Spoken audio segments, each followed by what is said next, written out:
अस्सलाम वालेकुम जी, WR में खुश आमदीद। हमारे साथ आज फिर मौजूद हैं मोहम्मद हफीज़ साहब। यार हफीज़ साहब, मेरे ख्याल से सीज़न का ना मिड हो गया हुआ है, तकरीबन आधा सीज़न चला गया है और आधा सीज़न रह गया है। अभी तक कुछ हमारे नाज़रीन हैं जो कि फ़ोन मैसेज करते हैं कि हमारे पास अभी तक ब्रीड नहीं आ रही, पेयर बॉन्ड है लेकिन अंडे नहीं आ रहे। अच्छा देखें, मैं अपने मुताबिक कुछ लोगों को गाइड कर देता हूँ। देखें, आधा सीज़न चला गया है, अब आप मल्टीविटामिन दें उसको, या वो कैल्शियम वाला दें, या कोई और फार्मूला दें, वो असर करे ना करे। मैं कहता हूँ कि बाज़ औक़ात ये भी टेक्निक इस्तेमाल करनी चाहिए कि बर्ड अगर ज़िद करके बैठा हुआ ना कि हम दोनों ने ब्रीड नहीं करनी, आप एक सजेशन ये भी है कि आप पेयर तोड़ लें। अगर आपके पास शेड में ऑप्शन है, आपके पास 2-3 पेयर ऐसे हैं जो कि नहीं ब्रीड कर रहे, तो आप उनको शफल कर दें, किसी और के साथ लगा के चेक कर लें, हो सकता है वो क्लिक कर जाए। तो आप बताएं कि आप इस मामले को किस तरह से देखते हैं, आप क्या हमारे नाज़रीन को गाइड कर सकते हैं, और ये भी बताएं कि आपके अपने शेड की क्या सूरत हाल है। अच्छा जी, मेरे शेड में जब मैंने बॉक्सेस लगाए थे ना, तो कोई 17-18 पेयर थे जो ब्रीड नहीं कर रहे थे। अच्छा जी। अच्छा जी, 75 में से 18 पेयर रुक गए थे कि जो नहीं ब्रीड कर रहे थे। मैं जो उनको मल्टीविटामिन कैल्शियम दे रहा था ना, मैंने उनको फिर चेंज किया। चेंज से मुराद तब्दील कोई और मैंने ना कर दिया? मैं सिंपल सी बताता हूँ, मैंने एडिक्ट शुरू किया था।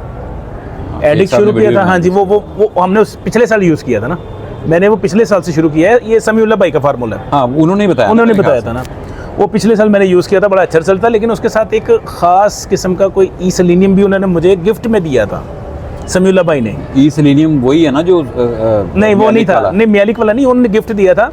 वो भी कोई बाहर की ही कंपनी थी, लेकिन उसके ऊपर कोई नाम वगैरह नहीं था। तो उन्होंने कहा ये 100 ml की मेरी तरफ से गिफ्ट है। जब आपके बॉक्स लगा देते हैं ना, तो पहले 7 दिन इसका कोर्स करवाना है, और जब अंडे, हाँ, ई सेलेनियम का, तो अंडे आ जाएंगे तो फिर आपने रोक देना है। इसी तरह जब आपके बच्चे सेल्फ होने वाले हों तो फिर 7 दिन का कोर्स करवा देना है, और जब अंडे आ जाएं तो ये रोक देना है। ये वो, लेकिन वो ज़बरदस्त फार्मूला था कि वो दोबारा मैंने उनको पूछा, ये यार मुझे बोतल का बता दें कहाँ से मिली। वो कहते आ ही नहीं रही, वो आ ही नहीं रही।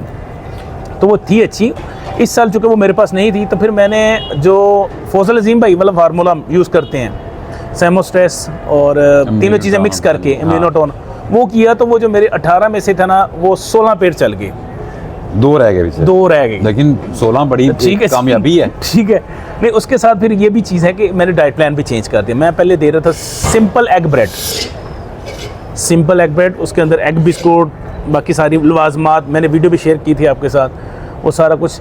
लेकिन मैंने फिर उनको ले गया ये गीला दाना, गाजर। अब वैसे गीला दाना नहीं दे रहा, अभी भी नहीं दे रहे? अभी दे रहा हूँ, पहले नहीं दे रहा था। उस वक्त ये था कि हम उसका पाउडर बना के ना एग ब्रेड के अंदर मिक्स करके दे रहे थे, दालों का पाउडर बना के। ये बंगिश भाई इस्लामाबाद वाले थे, ये उनका बेसिकली फार्मूला है। 3-4 साल पहले उन्होंने PLF में ही डिस्कस किया, PLF में बताया था। तो वो मैं दे रहा था, लेकिन मैं देख रहा रिजल्ट नहीं मज़ेदार आ रहा, सब्जी नहीं दे रहा था। गीला दाना, अब ये दालें जो मैंने ली हैं, ये दालें लेके उसके बाद उसके अंदर गाजर, बंद गोभी और मेथी की क्वांटिटी ज़्यादा, मतलब कि पूरी एक गट्ठी आती है, वो पूरी की पूरी कट जाती है, जितनी मेथी मिल जाए, लूसन मिल जाए, दोनों की। मैं लूसन नहीं इस्तेमाल करता, मुझे ये इजी पड़ता, मैं ये इजीली कर देता हूँ। तो वो मैंने जब दिया ना, तो मैंने देखा कि उससे जो है ना, वो 2 पेयर भी थे, वो भी चले, जिनके अंडों की क्वांटिटी कम थी। यानी मेरे पास अभी पेल फेलो की आप कह रहे हैं कि आपका रिजल्ट 100% हो गए, शेड 100% हो गया, कोई बर्ड नहीं रह गया। अच्छा, वो वेट कितना करना पड़ेगा? 15 सितंबर को बॉक्स लगाया था, सितंबर, अक्टूबर, नवंबर, दिसंबर, 3 जनवरी को जाके वो 2 पेयरों ने अंडे दिए। यानी ये भी आपके क्या आपने सब्र करना। मैंने थोड़ा नाज़रीन को बता दें कि आपने जब देना शुरू किया, और दोबारा से ज़रा बता दें कि क्या दिया आपने। मैंने उनको ये डाइट प्लान चेंज किया। अब देखिए, सेलेनियम आपने कहा कि वो तो मैंने शुरू कर दिया जब 18 पेयर रुक गए। वो जो पुराने वाला था वो तो खत्म हो गया। अब कौन सा सेलेनियम दे रहे हैं फिर आप? अब मैं दे रहा हूँ इम्यूनोटोन। आप कह रहे हैं कि अभी जो पेयर नहीं चल रहे उनको हमने इम्यूनोटोन देना है। मेरा अब दोबारा सुने, वो जो आप भी बताते हैं वही सेमोस्ट्रेस, आपका C+D3 और इम्यूनोटोन, ये तीनों मिक्स करके। हाँ। अच्छा, वो जो एडिक वाला फार्मूला है ना, उसके अंदर इम्यूनोटोन नहीं था, वो एक दिन C+D3 था और एक दिन एडिक था, क्योंकि एडिक के अंदर E है, तो इसलिए फिर देने की ज़रूरत नहीं है। तो वो मैंने देखा कि इससे काम नहीं बन रहा, तो वो एडिक को निकाल दिया, इम्यूनोटोन और सेमोस्ट्रेस को ऐड कर लिया। उसकी वजह से 16 पेयर चल गए, 2 फिर रह गए। ठीक है, जब 2 रह गए और अंडों की क्वांटिटी जिस तरह मैं चाह रहा था उस तरह नहीं आ रही, किसी के 3 आ रहे हैं, किसी के 4 आ रहे हैं, तो फिर मैंने डाइट प्लान चेंज किया। पहले मैं दे रहा था सिर्फ एग ब्रेड दे रहे थे, अब आ गया मुकम्मल डाइट के ऊपर, जिसमें वेजिटेबल्स भी हैं, जिसके अंदर दाना भी है। तो उन्होंने वो जो अंडों की रेशियो है ना, मिसाल के अभी तक मेरे पास जो करंटली जो फीमेल ले कर रही है उसने 9 अंडे दे दिए हैं, उसको फिर मैंने 2 जगहों पे शवल किया है। यानी इतना डाइट के साथ इतना फ़र्क पड़ता है। मैं ये सिर्फ ये नाज़रीन को बता रहा हूँ, डाइट, और डाइट कोई महंगी नहीं है। मेथी आजकल देखे 20 रुपए की वो मिल जाती है, तो इसी तरह गाजर भी 30 रुपए किलो है, तो वो मैं 100-150 रुपए की लाता हूँ, मैं 3-4 दिन चल जाते हैं। और गीला दाना भी मैं बहुत ज़्यादा नहीं डालता, वो 25 ग्राम का चम्मच है, तो 300 ग्राम मेरा हाल दाना बनता है वो 50 पेयर के लिए। तो जिनके तो आ रहे हैं ना बच्चे और उनको रिंग नहीं पहनाए, उनको जाती है एग ब्रेड। आपने बताया था कि आप 2 तरह का वो नहीं ना आपके नाज़रीन को, तो जिनकी तो अभी लिंग आ रही है, ये आने वाली, तो उनको मैं एग ब्रेड शुरू कर देता हूँ। जब उनके बच्चों को रिंग पूरे हो जाते हैं, सब बच्चों ने रिंग पहन लिए, तो फिर ये गीला दाना और सब्जियाँ चलना शुरू हो जाती हैं, तो उनकी ग्रोथ में भी काफ़ी फ़र्क मैंने महसूस किया। यानी मैं सिर्फ ये बता रहा हूँ कि लोगों के पास ब्रीड ना आने की एक वजह ये भी है कि लोगों ने इस बार ना तो दाना को बहुत अच्छा यूज़ कर रहे हैं और ना ही सॉफ्ट फूड बहुत अच्छा यूज़ कर रहे हैं, मायूस हुए हैं लोग, खाली मेडिसिन देते जा रहे हैं ना। हाँ, मेडिसिन देते जा रहे हैं, तो नहीं, वो अपना डाइट प्लान भी चेंज करें, और जिनके बर्ड नहीं चल रहे तो उनकी पेड़ की लोकेशन सबसे पहले चेंज करें। पेड़ तोड़ने वाली बात भी आपकी अच्छी है, लेकिन पहले उसकी लोकेशन नीचे है तो ऊपर कर लें, ऊपर है तो दाएं कर लें, और देखें कि नहीं कर रहा तो फिर उसको तोड़ दें। तोड़ के सीजन में पेड़ जल्दी बन जाते हैं। मैंने 3 पेड़ फोस्टर तोड़ के नए बनाए हैं। अच्छा। यानी मैंने ग्रीन अप्लायंस स्प्लिट ब्लू को अल्बानो रेड आई दे के उससे ब्रीड लेना चाहिए, तो वो नहीं बन रहा था, ब्रीड नहीं आ रही थी, तो मेरे पास पार्बल ओपलाइन की, तो मैंने कहा चलो ठीक है, ग्रीन अप्लायंस स्प्लिट ब्लू के साथ पार्बल लगा दें, चलो पार्बलू ओपलाइन तो आएंगे ना। तो इसी तरह दूसरा मेरा एक डाइल्यूट का था, उसको तोड़ के उसके साथ भी मैंने पार्बलू स्प्लिट ओपलाइन था और उसके साथ पार्बलू ओपलाइन की फीमेल थी, तो वो भी बनाया, तो फौरन बन गया। यानी छोटे केज में नीचे ले जाके कोई चक्कर नहीं, वो बस ऐसे फेंका, नेस्टिंग फेंकी, काम शुरू। अच्छा, दूसरा इशू हमारे नाज़रीन को बताएं कि आजकल डेड इन शेल भी चल रहा है, डेड इन शेल के बारे में क्या कहेंगे? सर, हमने ना पैक कर देते हैं शेड को, सबसे पहले पैक कर देते हैं। पैक नहीं करना, मैंने हल्का सा पर्दा डाला हुआ है, हवा अंदर आती है लेकिन केजेस के अंदर नहीं आती, शेड के अंदर आती है, वो आनी चाहिए।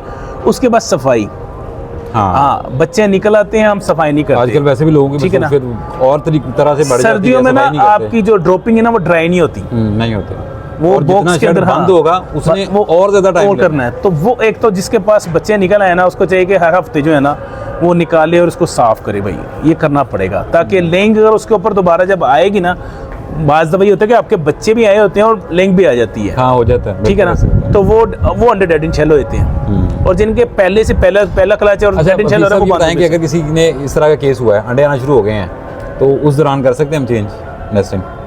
हाँ, फीमेल डिस्टर्ब नहीं होगी? फीमेल जब बाहर तो नहीं, और नहीं, फीमेल बाहर निकल गई, आपने बॉक्स उतारा, अंडे आपने कहीं ऐसी जगह पे रखने, साफ सुथरी जगह पे। हाँ, सही है, ठीक है ना, और फौरन जो है ना उसकी नेस्टिंग बदल के ऊपर रख देते तो वो बैठेगी, क्यों नहीं बैठेगी? मतलब आपका क्या मतलब है कि वो दोबारा मैंने किया नहीं, मैंने एक्सपीरियंस ये किया, मैं उससे पहले कर देता हूँ। नहीं कर देते थे, मेरा तो यही है कि मैं कर देता हूँ। फिर अच्छा, बाज़ दफ़ा ये होता है कि बाज़ लोगों के पास ये मसला आता है कि यार वो बच्चे अभी पूरे मुकम्मल सेल्फ नहीं और अंडे आ गए हैं, उसका भी मैं एक टोटका बता देता हूँ। वो ये है कि जो मैं करता हूँ कि आपने डमी एग्स लेने हैं, वो उसके नीचे रख देने उसके अंडे के साथ साथ। डमी मतलब कौन फर्टाइल एग जो हमारे छड़ में घूम फिर रहे होते हैं? प्लास्टिक के मिलते हैं, 25 रुपए का अंडा मिलता है, वो आपने ले लेना है। वो मैं उसको नहीं करूँगा, वो टूट जाए ना तो फिर अंदर वो ख़राब कर देगा। आपने वो डमी एग्स ले लेना बाज़ार से, और वो जो अंडा उसका फ्रेश आ रहा है बच्चों के साथ जो है, वो आपने उठा के निशान लगा किसी भी पेड़ के जिसके नीचे अंडे हैं, वो आपने रख देने हैं। जिसकी डेट आपको लगता भी दूर है, उनसे आपने बच्चे नहीं निकलवाने, सिर्फ अंडों की जगह चेंज कर रहे हैं, 2 इसके नीचे रख दिए, 2 इसके नीचे रख दिए, बच्चे तोड़े ना अंडे को, बच्चे तोड़े ना, उसके नीचे डमी एग्स हैं। जब आप देखते हैं 10 दिन बाद, 5 दिन बाद बच्चे, आपको लग रहा है कि हाँ यार ये ब्रीड तब करते हैं जब बच्चे बिल्कुल नियर टू सेल्फ होते हैं। ये ऐसा नहीं होता कि अभी बच्चे हाथ में, वो आप देखते हैं इसको 10 दिन बाद मैंने, ये 5 दिन बाद इसको अलहदा करना है। जब वो उसको अलहदा कर लें तो डमी एग्स निकालें और उसके अपने जो एक्चुअल जिस पर निशान लगाए थे वो अंडे दोबारा उसके नीचे रख दें, बस दैट्स ऑल। वो अंडे टूटेंगे, जो लोग डर जाते हैं ना कि यार बच्चे अंडे ना तोड़ दें, जब बच्चे अंडे तोड़ भी नहीं सकते, आप तोड़ते हैं अंडे। किस तरह से? अच्छी, वो ऐसे से कि अगर तो आपने बॉक्स खोल लेना है तो पहले देखना बच्चे बाहर हैं कि अंदर हैं। ये बड़ा अच्छा पॉइंट है आपने, ठीक है, बच्चे बाहर हैं तो फिर खड़काएंगे तो सिर्फ फीमेल अंडों के ऊपर बैठी होगी।